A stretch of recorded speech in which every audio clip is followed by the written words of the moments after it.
Holy Spirit, one God, Amen.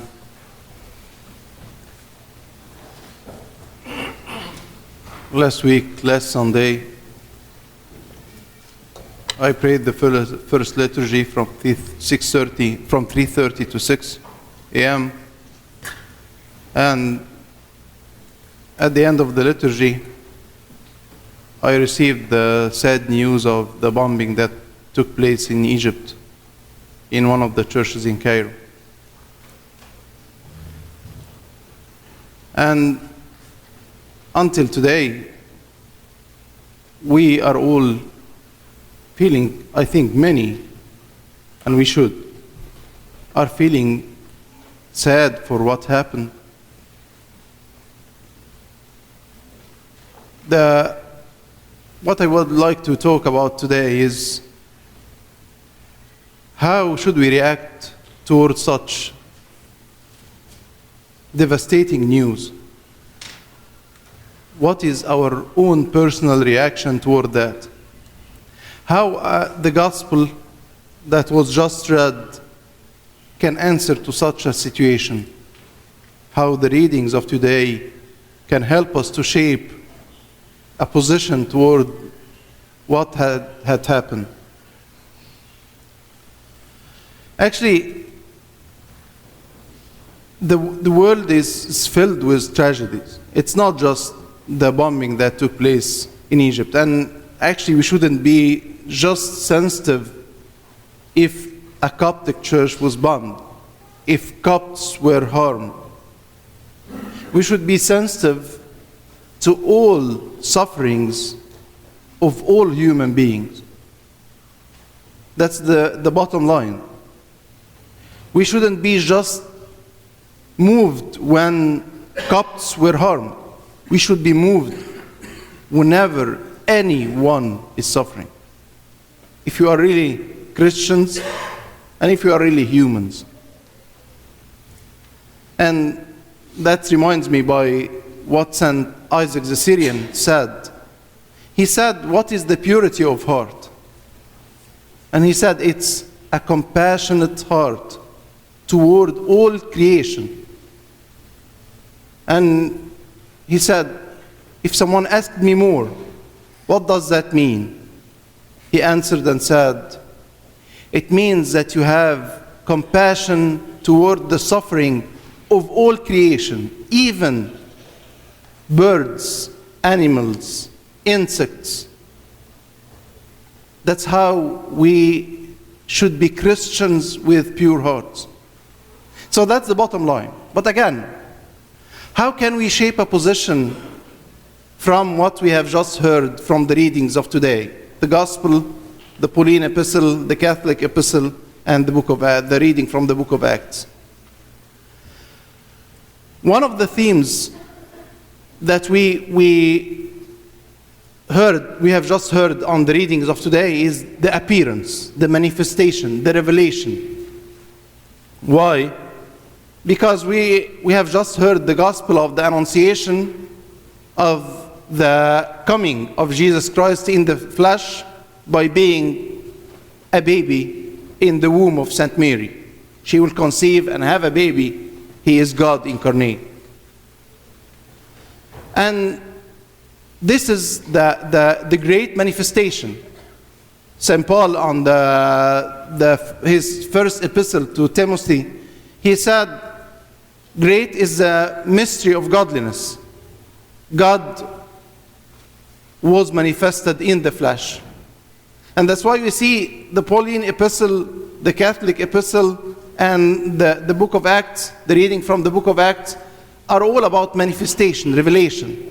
The Pauline Epistle, St. Paul said, now the righteousness of God is revealed apart from the law by the work of Jesus Christ on the cross. The Catholic Epistle said life was manifested.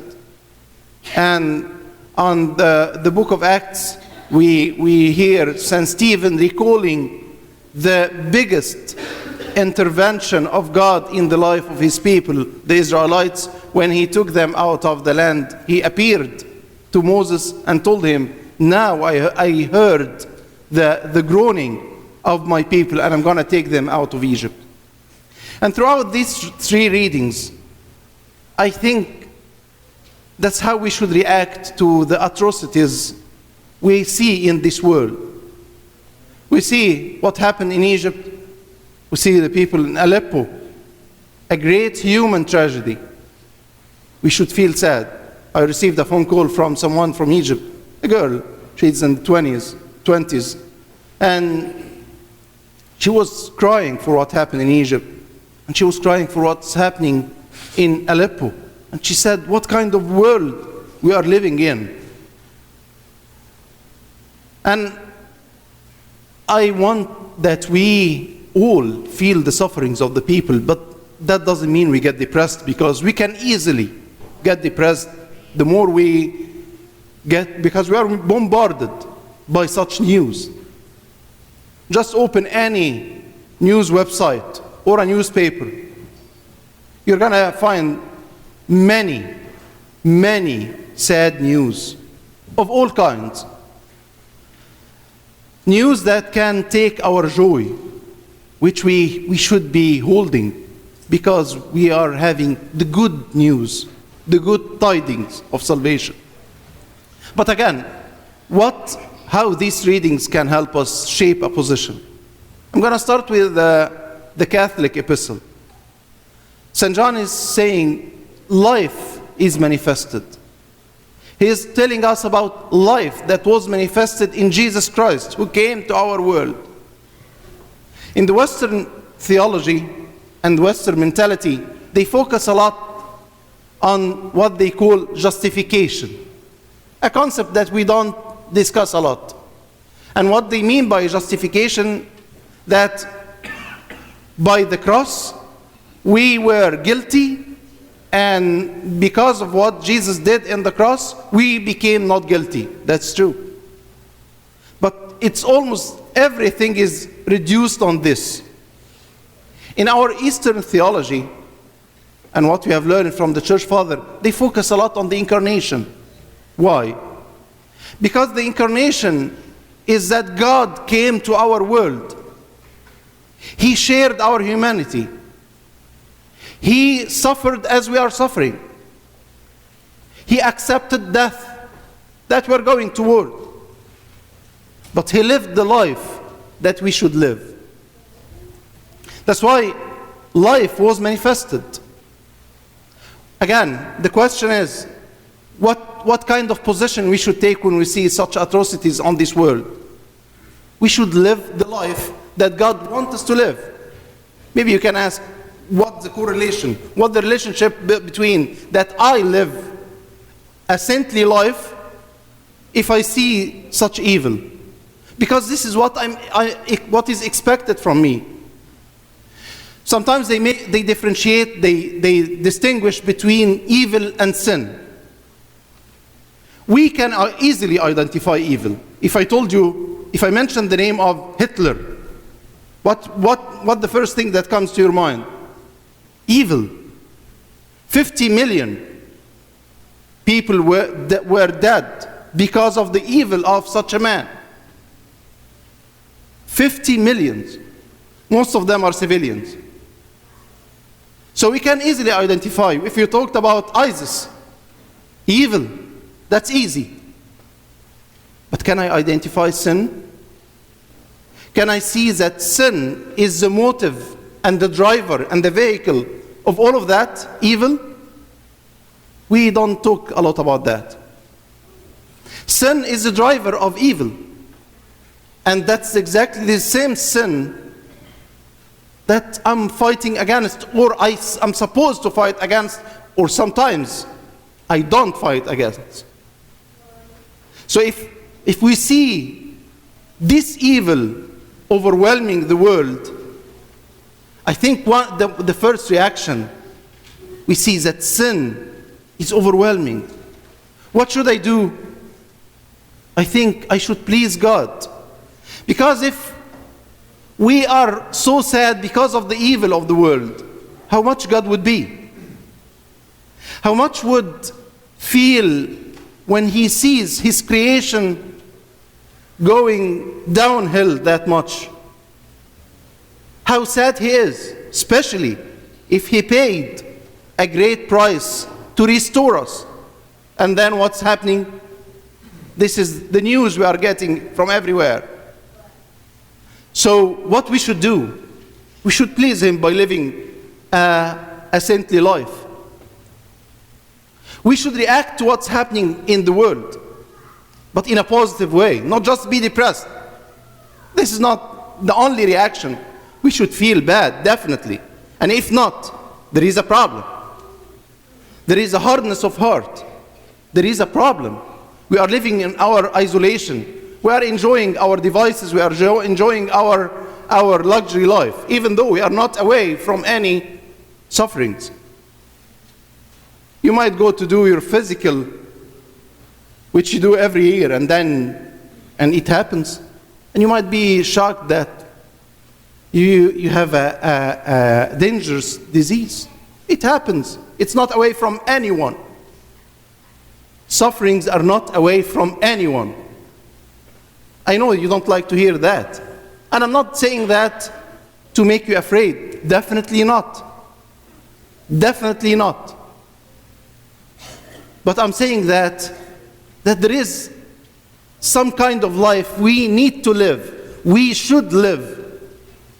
It's not that we're going to be buying a house and a car and getting a good job and getting into such cycle and forgetting that there is a life we should live. We need to live. We ought to live. So this is the first reaction. Life was manifested so we can live a certain saintly life as Jesus came and showed us the example. This is the first thing. The second one is what we have heard on the book of Acts, when Jesus intervened in the life of his people and freed them from the bondage of slavery in Egypt. An event that was referred to every time God wanted to remind his people, but by his work with them, he referred to that same event of getting them out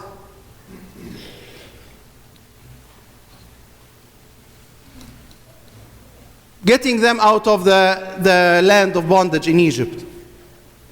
What kind of reaction we should get from this part? That God is a deliverer. He's the one who can free this world from this evil. And again, I should start by myself. Why we get afraid and we get sad? Let's analyze a little bit. Why do we get sad when we hear such bad events? Yes, we are sad because there is people are suffering. But I think there is another aspect. If you get deeper in your mind, I think you're going to find that we are afraid about ourselves. Yes, we are sad for what's happening to some people somewhere in the world. But we are afraid that this would hit us, because it might. And that's why when something like that happened with the question, and it's a legitimate question to ask, we ask, what if I was there? When we have seen the 21 martyrs in Libya, which were asked to deny their faith, and they didn't. And we have seen they were beheaded. They were literally beheaded. I mean, we are listening to that every time on the Synaxarium. But this is maybe one of the first times we in our Coptic history to see it videotaped. But the question we are always asking, what if I was on their place? It's a legitimate question, but it reveals that we are afraid about ourselves. We are afraid about ourselves. I think one of the things we need to think of that we shouldn't care just for ourselves. We should think of others. A reaction we should have is what can we do to others? Not much, but at least pray. But at least get out of our comfort zone. Pray for the people who are suffering. If we can do anything, let's do it. If you can pay money to help them, let's do it. If you can look for the people who are suffering around us, and they are there. They are there. I don't think it's a surprise to hear that there is people who are suffering around us. They are everywhere. They are everywhere. And we should do something. We should get our own isolation. Sometimes we get very isolated. We get on our own, especially in a culture that is very much individualistic. A culture that individualism is the main thing. Everyone on his own. He is free. He is independent. He doesn't need anybody. He is not committed to anybody. He is not responsible for anybody. I'm responsible for myself. And this is not what God is intending from us, from the church, from His people, from humanity. So another reaction is we need to help. We need to think how to help. At least, the bare minimum is prayer. True prayer. We shouldn't, it's so sad that we get so much isolated on our own things. And as if we don't care about what's happening anywhere. We might care if something happened in the United States. We might be more concerned if it happened in Illinois. We might be very much concerned if it is in Chicago. We get very, very much concerned if it is in Palatine or in our neighborhood. But we shouldn't. We should be able to feel the sufferings. If you are having the heart of God, the pure heart, as Isaac the Syrian said, as I said on the beginning. So we need to help. So the first thing, we need to live a saintly life. That's a good reaction. And by the way, I've heard that account. Someone was suffering from something concerned related to work and such stuff. And when the bombing in Egypt happened, he said, I'm stuck on very trivial things. And people are giving their lives. People are living in places, they are going to same church. You came to church, the most problem we are facing is the snow, the low temperature. But there is people who are going to church, they don't know if they're going to be able to return back or not. So, number one, a saintly life. Number two, how to help. Number three, we need to believe in the righteousness of God. Yes, the righteousness of God means the technical definition or the theological definition of the term means not being guilty. To hear the verdict of not guilty. Because we are all guilty of sin. But justification or righteousness means not guilty. But the other aspect of it, that God is right. One, He wants us to be right. He wants us to be upright. He wants us to live an upright life. We should live a right life. And we should believe that He is the one who can restore the peace of the world. He can restore justice. But through our prayers. He knows His people. When Elijah felt that he was alone, he was by himself, and everybody went astray away from God. God told him, no. I know that I have a list that have 7,000 names. I know them by name. They are my people. They are the holy people, and because of them, I can bear the world. I can bear the world. In Sodom and Gomorrah, if existed 10 individuals, just 10, 1-0.